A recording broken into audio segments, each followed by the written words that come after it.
Hello, everybody, and welcome to another week of Crunching Your Growth, the show dedicated to exploring the innovative minds reshaping the world of entrepreneurship. I'm Phil Masiello, your host, and today we're diving deep into the psychology of success. It's going to be a great show, a topic we really have never talked about on this show yet.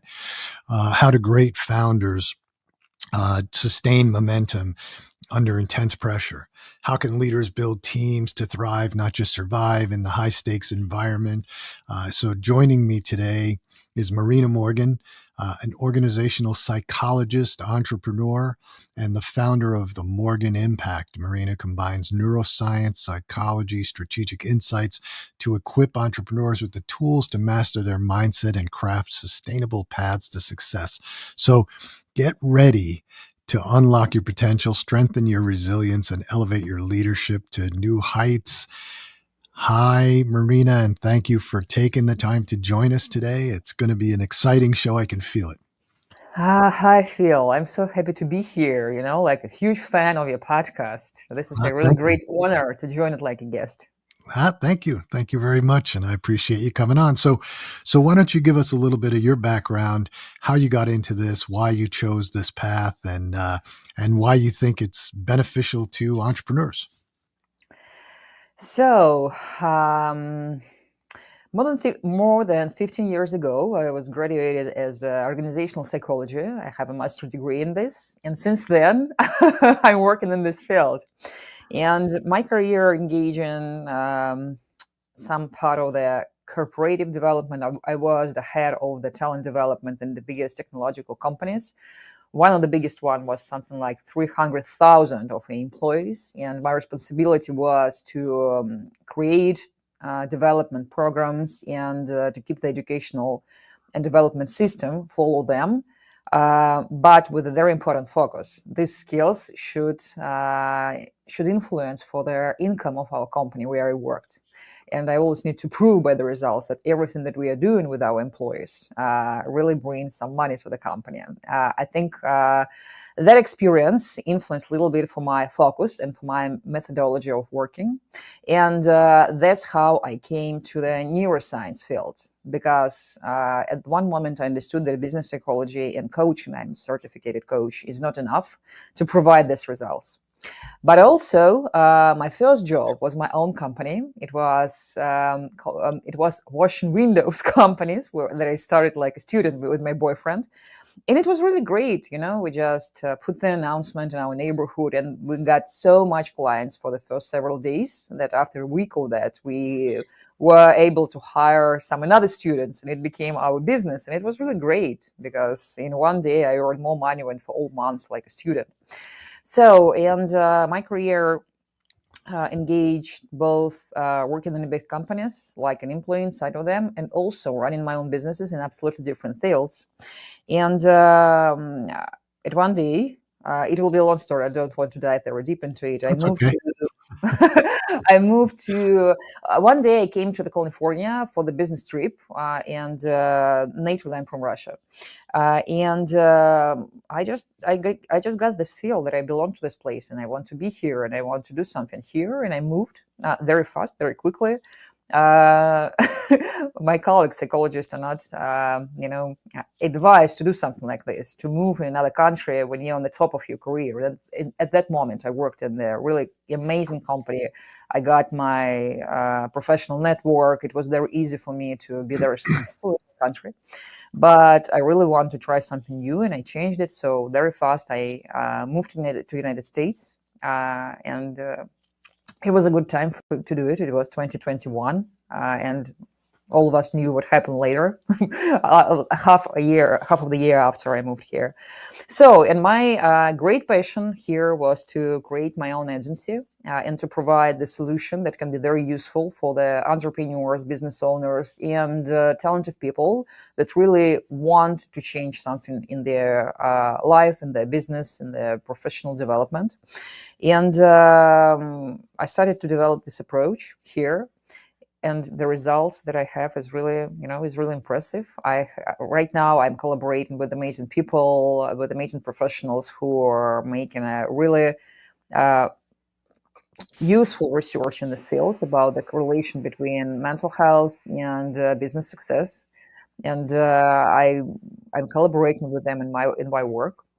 You asked me about why I choose this path. What's about entrepreneurs? The answer is um, my own speed, my cognitive flexibility, and my own passions is very, very close to the values of these people. And I really feel that we are on the same page, on the same tune. And that's what make our collaboration and our partnership useful for both of us, for me and for them, like my clients. So, Wow, that's uh, that's impressive. It's an impressive background. It's certainly not a field that we hear a lot about, leadership coaching and things like that, but not somebody who's actually got a degree. It's usually not people who have degrees in psychology or what makes somebody tick. When you think about um, when you think about athletes, right? Professional mhm. athletes, Michael Jordan, Tiger Woods, any of the great athletes, and even the ones that are just playing the game, they all have um, psychologists, sports psychologists that they work with, right? Especially kickers in football, right? Because that's a high pressure. Even though they're only out there every fourth or fifth down, they need they what they do is under high pressure, and so they all deal with like sports psychologists. But for some reason, business people and entrepreneurs in a lot of cases just go and talk to coaches, and in some cases, coaches that never even had a business, which, you know, you can be a coach, I guess, and not ever have done the job to a certain extent. But I think you have to have some background in how the human mind works or how people work, right? I coach people, but I can say I'm a coach who's actually run businesses, so I can tell you about problems that you're going to run into and how to overcome them. But just I see some of these coaches that are out there that just decided one day to be a coach, and so how does that differ from what you do?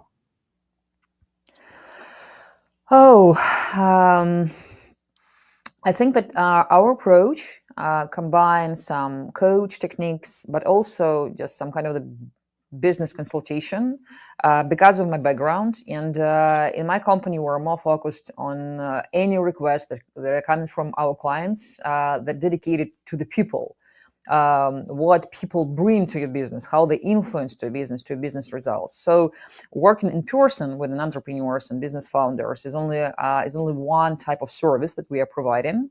Also, we are providing the facilitation of the board members meeting or some another company if they need one, because this it can be the very important part of the work. And sometimes for business owner, it's a little bit complicated to fix it by them own, because it's another big topic. But briefly, I have a plan to share with you some interesting research about the entrepreneurial mental, specific in the mindset. And 2 years ago, there was a great research in the University of Legia, and they found that there are really some differences in the brain of entrepreneurs and the brain of managers. And I would agree with that. yes, and one of these differences, if to explain it simply, entrepreneurs really see much more opportunities for development than managers, for example. And this is not because they're better or worse. No, it just amount of the connection between the right side of the insula and prefrontal cortex, and we really were able to saw it in the MRI, and it's really impressive. And that's why sometimes when you are coming to a team and say, "Guys, I found the solution. We will do this, and this," and your team look like you with this eyes, because they just really don't see it. They need time to develop this connection in their brain, and that's why there are a lot of conflicts here.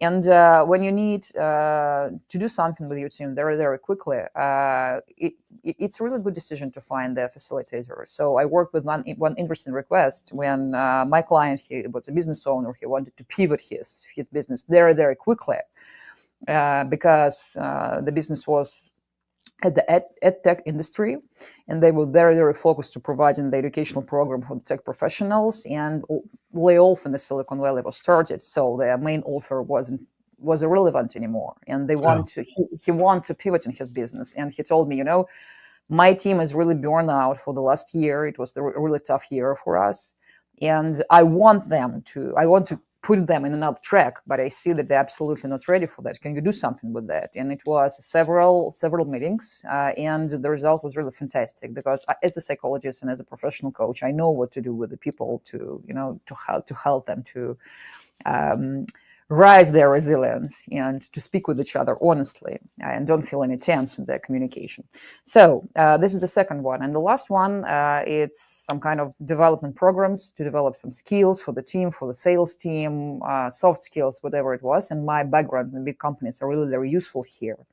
So one of the differences, I'm able to provide different services. I have a lot of great partners with they can collaborate, answer for any request that will come from my clients, because I know how to do it. Mm-hmm. And if your question were more about the personal working, you're really absolutely right, and it's great that you emphasized it. A lot of entrepreneurs, they really try to the first thing for entrepreneurs is really harder to go for somebody and to ask some help. It's not in their personality, because they really have a habit to rely on themselves, and also they don't like to feel weak. And for most of them, still, in spite, a lot of people right now speaking about it loudly, that you need some help. They're speaking their histories about the burnout, about depression. I mean, even they're successful entrepreneurs, and they're openly sharing their stories. In spite of them, it is still a little bit difficult for entrepreneurs to request some help. And if they make these steps, and they found, for example, amazing therapist, but without the business background, they feel some kind of disappointment, and that this person, unfortunately, can be very, very good in the psychological field or in the coaching field, but it's really don't deeply understand my needs. From another hand, you can be a really great professional in the coaching or in the therapy, and this is something that you dedicated your life for developing your skills in this field. And in spite the brain of entrepreneurs have some differences with the brain of the average people, still, all of us are human. And coach can be really helpful even if you don't have a real background. But entrepreneurs, they work very fast. They don't have a lot of time for it. And you really need to feel this dynamic and to provide this dynamic in your connection. And Yeah. this can be the difference that's really influence for your trust. And again, it's not so easy for entrepreneurs to trust to somebody specifically, to trust their vulnerability. So Yeah. Yeah. I would agree that entrepreneurs have a hard time asking for help, but I also think that the entrepreneurs that I know, that I've worked with, that I've been around, we all are involved in groups like EO, entrepreneurial organization, or some of these groups or masterminds or whatever, where you discuss things. Do you discuss? I mean, are people really being honest in there? I don't know. Sometimes I think that they're talking about surface business issues, but not saying, "Hey, I really need help." But so I could see that. But we do a lot of work with brands that are scaling. That's what our specialty is, really getting brands to different levels. And every brand that we've ever worked with, I don't care if you're a brand that starts out at 0 and gets to 5 million, starts at, or we take, we get involved, you're doing 10 million, you got 20 million or 100 million. And, we've worked with multi-billion dollar companies. And, I'll tell you that everybody hits plateaus, mm-hmm. and they hit these plateaus.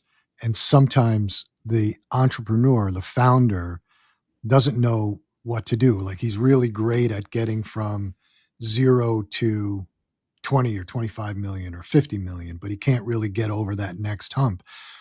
And or the team he built, and this was something that actually Larry Ellison from Oracle ran into in the early 90s. Oracle wasn't the behemoth it is today. In the early 90s, he the company ran into trouble, financial trouble, and he he assessed the situation. What he realized was he had a team of people that could get him from from start to 200 million, but they couldn't get him to where he wanted to be, which was a billion or 2 billion. And so he really had to make a hard decision, which was to clean house and bring in a whole new team that could get him higher. So I think that there are times when entrepreneurs hit these plateaus and they don't know what to do, and they're afraid to reach out for help. And like you said, and they're afraid to say, "Hey, I don't know if I can do it." There are a lot of great entrepreneurs out there that got their businesses to about 200 million and understood how to step back and say, "I can't. This is my limit. I can't really get it to a billion." And then there are others that can, or others that stuck with it when they maybe shouldn't have. So it runs the gamut. But I do agree that at times entrepreneurs have a hard time saying that that they need help. Um, you really touched a very interesting topic because some correlation between the level of your income and the challenges with that you are facing and the request with that you come into a psychologist or the coach or professional like me, for example. And so the first stage is this question: how to start, how to manage, how to hire, how to balance between the low income investors pitching and all this stuff. And on every next step, you find that your problem that you worried about are relevant right now. You fix them, but you have something new, and you really don't have an answer what to do with it. And yeah, you're absolutely right. I think one of the thing here, oh God, is that for most entrepreneurs, it's something common to have the deep feeling that my business is I, and to thinking about the business is like about something very, very person. That's sometimes that make this business successful because it's very meaningful to me. But from another hand, this is phrased. This is my blessing. This is my curse. Because specifically when you're listed on the market and you see like the price for your company lowering down, not because of you, because something's going on in the market, political situation was changed, or we're facing some economical crisis, but you're thinking about that like about something really person. So I was a unicorn, and right now the price of my company is 200 millions or even maybe 15 millions, and I feel like I become much more cheaper, not my company. And this is one of the requests on this stage with that entrepreneurs come to the professionals in our fields. Some disappointment, some painful feelings about it. In Yeah. another hand, you're absolutely right that you really understand that if you want to achieve bigger goals, if you want to go to the next stage, it will change dramatically your personality, and you are not sure that you already become something absolutely else. And I think maybe last year you saw a lot of headlines that there is some kind of the psychedelics epidemic in the Silicon Valley. That a lot of people are really in this field, and there was some connection with the New York at the beginning of the 2000s, but with another kind of stuff. And I think one of the reasons why people in the innovation industry is trying to find some solution like this is because they want to make their personal identity not the obstacle but the opportunity for the development of the business. And I can say that it's not working. It's maybe can work it, but if this is the part of the complex professional treatment for you, but if you're just experimenting with that without deeply understanding what's going on inside your brain and what's going on right now, you will push maybe those things that you don't need to push and boost. For example, if you have some kind of a disease and you try something without any real medical consultation here, you can boost this disease, and you will find that you feel don't really very good, and this is not the worst thing that can happen. So yeah, I think one of the main reasons here is the identifying the thing that you are doing with your personality, and it's very, very difficult to separate these two things. Yeah, I think that, a lot of people, Steve Jobs talked about when he was in college dropping LSD, and he felt that it helped him. But that was when he was in college and he hadn't started Apple, and it helped him think and the after effects. And there are a lot of people in Silicon Valley that thought, yeah, yeah, we'll start taking acid, or we'll start eating mushrooms, or we'll start all this. But I think they're just trying to escape from the pressure. I think they're just trying to. It's no different than drinking. It's no different than smoking pot. Everybody's doing it just so that they can escape sort of from the pressure. Um, but I don't agree that it's going to do anything for your mind that's going to expand it. You're not going to become the next Steve Jobs just because you eat a little LSD. It's not going to happen. Um, people self-medicate for all kinds of reasons. It's you know, and it never turns out good. So, you know, You're absolutely right, and this is my big pain, because a lot of people thinking, "Oh, if I will try the same substance, that will make me Steve Jobs or Elon Musk or whatever it is." But it's not true, and the reality is that all of this thing, this is just a medication, and we're not taking some official medical drugs just for fun or just for looking for some opportunities to development. Okay, somebody somebody do it, but we're not speaking about this situations. And this is really real. It works like a medication, but it should be very appropriate for the reason that why you're doing it. And if you don't know what's your diagnosis and you just make the self medication like you told it, yeah, the yeah, result can be absolutely, it can be disaster. And there are a lot of sure. people that go into the Peru or for another countries in Latin America to go for some very exotic experience. Ayahuasca. Absolutely, and of course we know some brilliant cases, but this is just luck. A lot of people really lost their mind there, and I know these examples. And I had a case when one person here in the Silicon Valley, it's in my network. He wasn't my client, but I just know him personally. Um, he was a co-founder in the company, and when they made an IPO, it was fantastic. He got 20 millions from this, and he didn't expect it absolutely, and he wasn't ready for this money, and he just started to do awful things and a lot of different experiments with the psychedelics. It was the case when you thought that money will be the answer for everything, and when you got this money, you understood that money wasn't an answer for all the problems that you're facing deep inside of you. And what was the end of the story? He really had a very, very serious damage for his brain. He got to the prison. He lost most part of his money. And he was an immigrant, like am I. And he even had a risk of deportation because of his behavior under the influence of the substances. So this is not a joke. And honestly, some people who know me, they think that I'm really judgmental and I'm too serious about it, but I know how serious it is. So of Well, course it's much more easy to take something instead of taking care about your daily routine, go into sports, keep some great mental health diet, and really taking care systematically about your condition. Of course, it's much more easy to take something, and sometimes for some people it really can be useful, but only if this is a part of your official treatment with a support team that includes some official medicines. So I think there's also the part of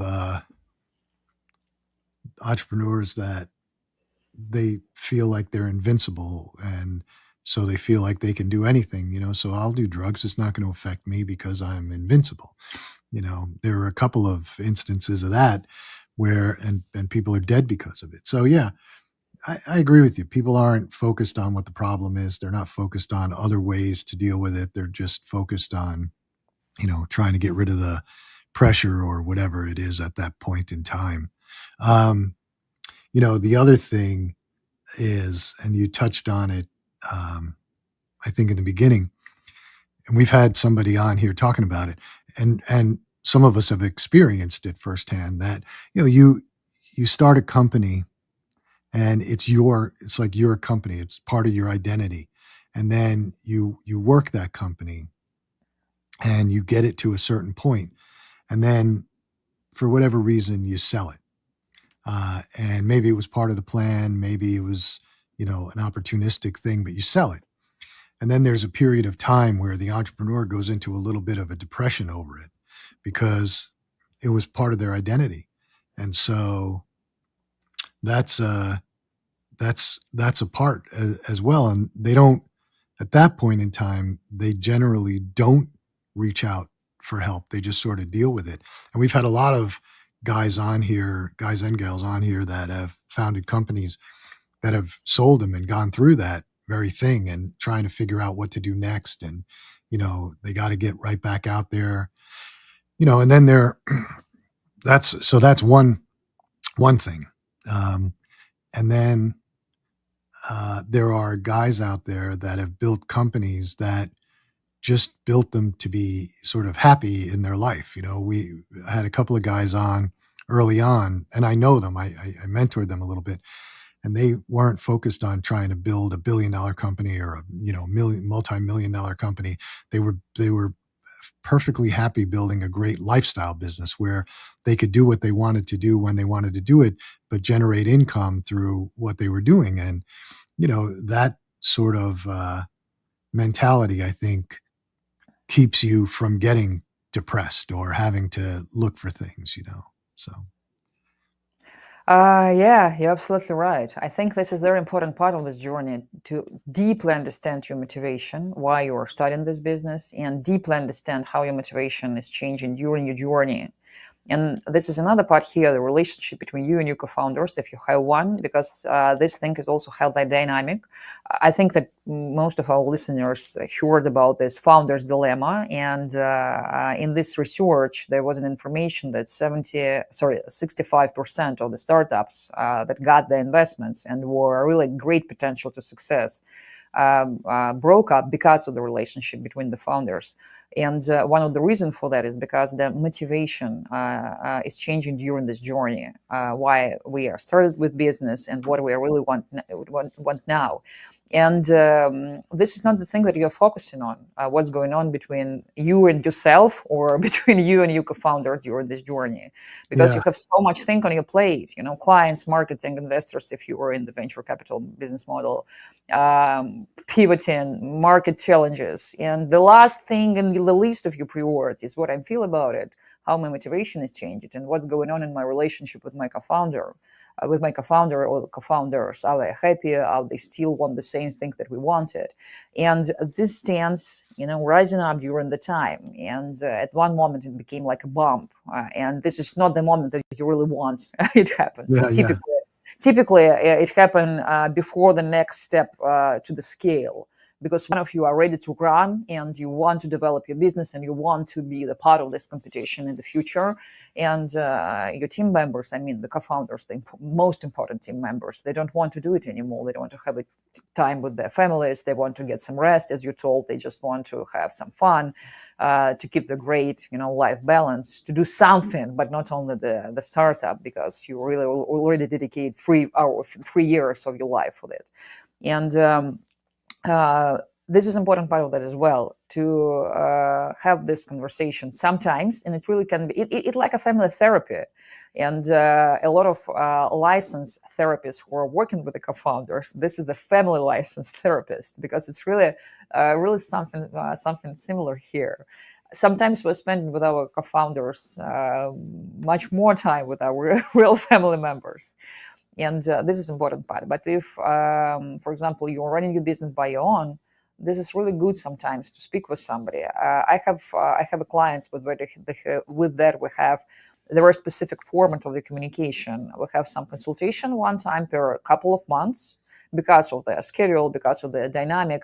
But between that, we have a communication in the chat, and they're using it like something like their self-reflection, because they know that I will listen, I will answer something. But the most important part for them is to have the space where you can just to speak with yourself.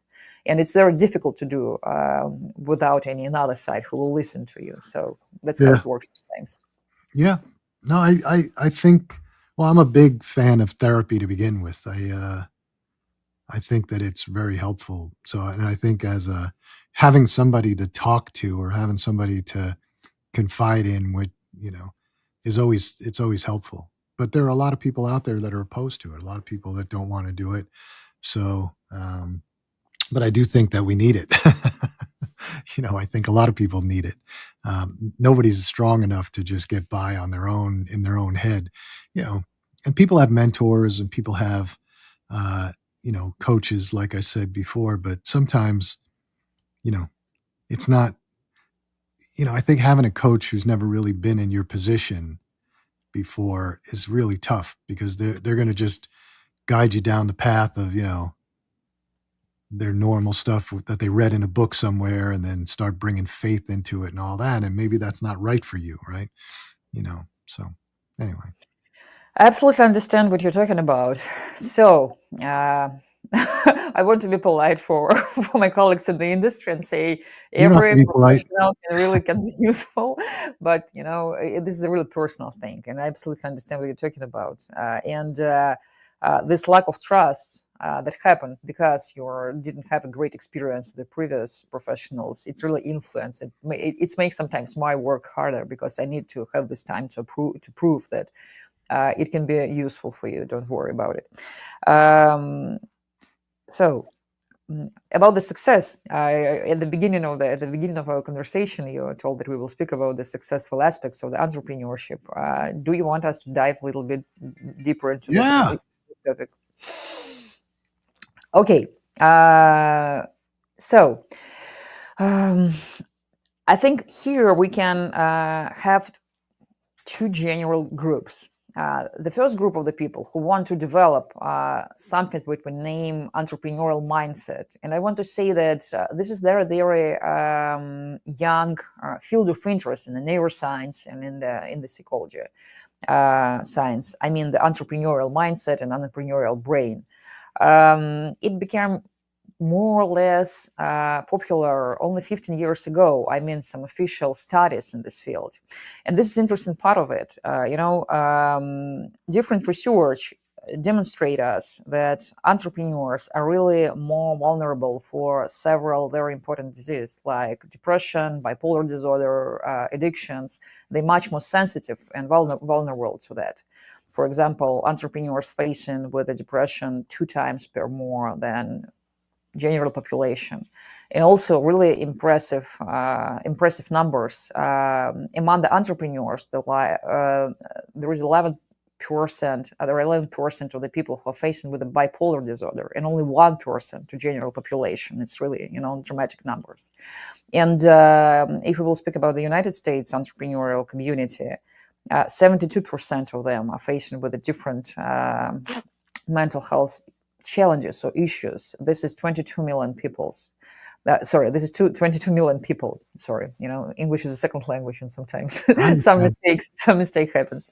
So, and from one hand, this is really very sensitive for the group of the people for this thing, and that's because one of the reasons is that entrepreneurs have much more sensitivity in their dopamine system. They're more sensitive to the rewarding, and that's why most of us are really, love it. We really love to achieve the great results because then, oh my God, the scale of the pleasure that we're experiencing when they got it are really higher than among the average population. But another moment of this is that when you're pushing to this button too often, the sensitiveness of the dopamine system just to balance becoming lower, and you need more and more and more to feel something. We got a great case in our Russian speakers community. One of the entrepreneurs who came here from a very small city in Russia, he created a really great solution, the chatbot for the Facebook. It was something like 7 years ago. And one day, more than 50% of all the Facebook chatbots was on his platform. And there is a tradition on the Facebook when one of the partners providing such a great solution for you, you get a privilege to have a breakfast with the Mark Zuckerberg. So, and that was the moment. Then this guy from a small city in Russia was in a breakfast in a Palo Alto in Mark Zuckerberg. He publicly shared this story. That's why I'm telling about it. And after that, he told that he go to the park and sit on the tree and just started to cry because he understood that he's right now on the top. He was from the small city in Russia, and right now he had breakfast with the Mark Zuckerberg. He's absolutely fan, and he felt the first thing that he needs right now run even faster than before, and he don't really have any resource for that. And another part was that he didn't feel nothing, no pleasure, no joy, no happiness, nothing. That's because, and I understand that that's because his dopamine system was already, not ready to to get more, to experience more happiness. And this is important part of it. And this is really interesting why we don't have more and more research in this field, because entrepreneurs not only more vulnerable group of the people, of our citizens, they're also the group of the people who really influence in all of our lives. I mean, they create some interesting solution, great services. They make available some amazing goods for us. They create in some, opportunities, some job opportunities, and we really need to take care about them. But if, to be honest, if all of us will stop for a second and ask themselves, what person are you imagine when you're thinking about somebody who really needs help? What's coming to your mind when you're just thinking about it? When I'm thinking about somebody who Yeah, really needs help, yeah. What's the first picture? a friend of mine. I mean, in general, this is not an entrepreneur, right? This is not a businessman. Typically, this is some people who, I don't know, they're starving or they live in some poor countries or something like that. But this is never entrepreneurs, because we don't think about them like about some sensitive and vulnerable group of people. But the reality is that they are. And they also don't want to think about themselves in this way.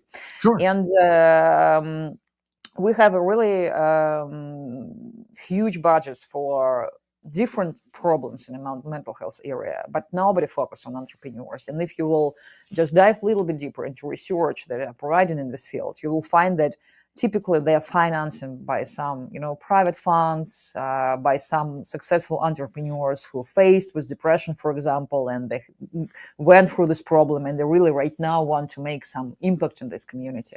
And just several companies providing this research, and I really had an honor to collaborate one of them. The name of the company is Icona, and they're focused on the entrepreneurial mental health, and they're trying to make some social programs of the social government support for entrepreneurs to give them the opportunity to have some free consultation with a professional therapist who really understand how to work with entrepreneurs and have some specific education to do it. And the funny thing is that my colleagues who are doing this amazing job, they succeed these results in Australia and New Zealand, in Europe, in Canada, but not in the United States. In spite, it was the first place there they came with this suggestion that let's do something for the entrepreneurial community. So this is the one thing. I started with that some specifics of the entrepreneurial mindset started to research not so long time ago. And right now we have some really great research that demonstrate us these differences between entrepreneurial and non-entrepreneurial mind and brain. There is still not enough research in this field, but we're really working on it. And there is two group of people here. One group of people that really want to become entrepreneur, or they just started this journey and they want to develop their entrepreneurial mindset, some entrepreneurial way of thinking, and it's really working. You just need to understand what to do. We will speak about it later. And another part of them is entrepreneurs who are already successful, who just was entrepreneurs since they were born, because this is only one way how they saw their development. They never saw themselves working in some company or doing something else, only to running their own businesses. And for this group of people, in my opinion, it's more relevant to think about how, with deep understanding of their specific, help themselves and keep their resilience on the long distance. And the approach and the solution to both of these requests will be a little bit different. So speaking about the entrepreneurial mindset, what thing we have found with this neuroscience research, and not only, the main thing that specific for the entrepreneurs is their cognitive flexibility, is the ability to think different and think different fast enough. And one of this that I told you about, the connection between the right hemisphere and prefrontal cortex, then you are able to see much more solutions and how it works. Yeah, we are the managers, for example, see the 2 or 3 paths how you can came to this goal, how you can achieve it. The entrepreneurs can see, I don't know, dozens of them.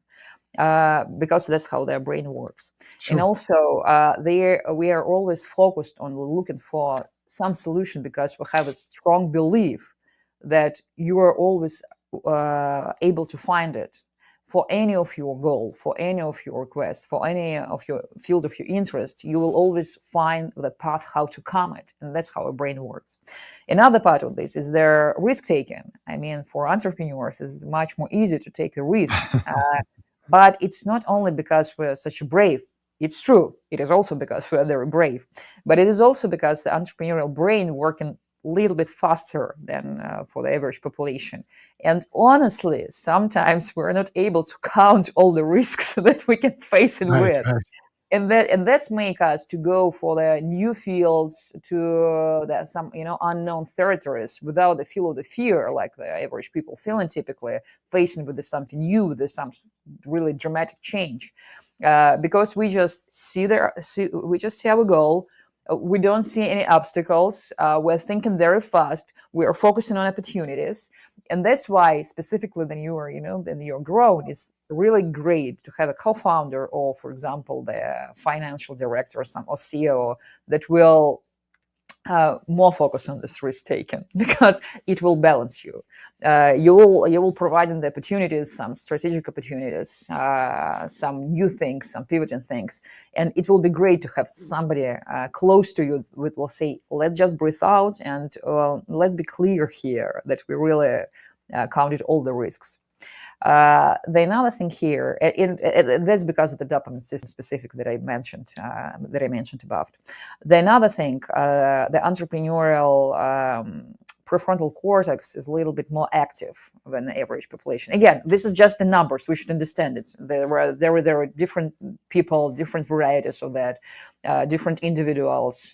Somebody more sensitive, somebody less. We're just speaking about some kind of statistic and average numbers, and this more active prefrontal cortex make entrepreneur feel passion about the curiosity, feel passion about discovering something new. Yeah. And it's very difficult for them to live without the new impressions, new openings. And typically, this is most favorite part for entrepreneurs, to start something new. And when you just, growing up a little bit your baby, honestly, you become a little bit bored about this baby. Somebody needs to grow it up, this teenager, to make it really, some kind of the stable adult. Another thing is feeling all the independence and responsibility. When you really don't expect that you can't rely for somebody else, and you're ready to keep this responsibility. And again, this is the blessing, this is the curse, because of this responsibility, you are able to manage in the team, to hire in the team, to keep this resilience, even in the very, very, challenging situation, like you mentioned, when you need to just, to fire all the people with that you achieved already this great results, because you understand that they're more not helpful in this situation, not useful. So, but another part of that is that you don't want to request some help even when you need it, and you don't really want to focus on something bad, and you don't really want to share it with your co-founders or with your family members or with your team members, and you don't really want to speak with them about it.